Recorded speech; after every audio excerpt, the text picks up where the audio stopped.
Allah Subhanahu wa taala ketika menghukum kepada manusia nanti tidak langsung dicampakkan dalam neraka, tidak. Walaupun Allah Subhanahu wa taala tahu segala-galanya, kalaupun Allah berbuat demikian, itu adalah hak Allah Subhanahu wa taala terhadap siapa yang diciptakan oleh Allah, dia Tuhan. Dan tidak dipertikai apa yang dibuat oleh Allah. Sebab dia Tuhan dan perbuatannya pasti bijaksana. Tetapi Allah Subhanahu wa taala ketika ingin menghukum hambanya, dipanggil dulu. Ditanya oleh Allah, kamu buat ini ke? Kamu buat ini ke? Kamu buat ini ke? Kalau dia protes, maka didatangkan bukti. Apa buktinya? Bukankah dalam hadis dinyatakan umat-umat yang terdahulu ditanya oleh Allah Subhanahu wa taala, kenapa kamu ingkar? Mereka mengatakan, nabi kami tidak menyampaikan kepada kami. Kata umat itu, dipanggil nabinya. Yang utus nabi itu kan Allah Subhanahu wa taala. Yang pantau perbuatan nabi itu kan Allah. Takkan Allah salah orang hantar untuk menyampaikan risalahnya. Tapi karena dihujah, di mahkamahnya Allah, dituduh nabinya tidak menyampaikan, dipanggil itu nabi. Wala nas'alanna alladhina ursila ilaihim wala nas'alannal mursalin. Kami akan soal umat yang kami utus kepada mereka rasul, rasulnya pun juga kami soal. Ditanya oleh Allah. Dalam Quran Allah Subhanahu wa taala berfirman ketika kaum Kristen report kepada Allah Subhanahu wa taala bahwasanya Isa putra Maryam mendakwa dirinya sebagai Tuhan. Itu dakwahan orang Kristen terhadap Nabi Isa.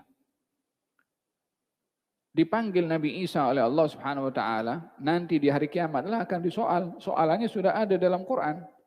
A anta qulta lin-nasi ittakhiduni wa ummiya ilahaini min dunillah?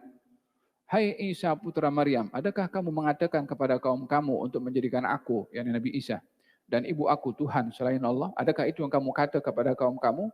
Nabi Isa-nya disoal. Apa sebab Nabi Isa disoal? Dakwahan daripada kaum Nabi Isa kepada Nabi Isa. Jadi pada waktu itu semua diberikan haknya oleh Allah Subhanahu wa taala yang adil.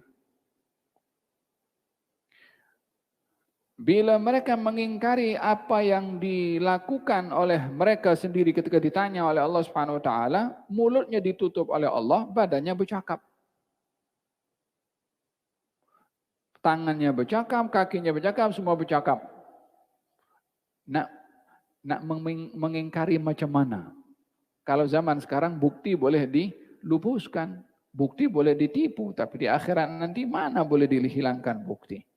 Yauma tajidu kullu nafsin ma 'amilat min khairin muhdara wa ma 'amilat min su'in tawaddu law anna bainaha wa bainahu amadan ba'ida. Di hari setiap nyawa nanti akan mendapati amalnya itu dihadirkan. Salam amal, subhanallah. Kita di zaman kita sekarang ini kan, kalau ada kes-kes yang berlaku, kemudian dia mau mengingkari. Oh, tak betul ini semua. Last sekali CCTV ada.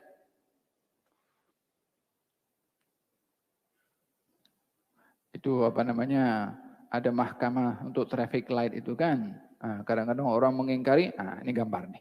Jelas dengan number plate-nya lagi. Dengan drivernya lagi boleh kenal sekali. Dengan canggihnya punya teknologi kamera. Nak mengingkari macam mana? Hanya orang tak waras lah. Ini bukan saya. Paham tuh. Di hari kiamat semua dihadirkan. Dengan CCTV. Yakni maksudnya jelas betul apa yang dibuat oleh dia. Muhdara dihadirkan. Yang baik dan juga yang sebaliknya. Bila nampak itu gambaran jelas, andailah ini jauh daripada aku. Nak mengingkari macam mana? Falhasil, tidak akan dizalimi sesiapapun nanti di akhirat oleh Allah, melainkan didatangkan bukti oleh Allah Subhanahu wa ta'ala.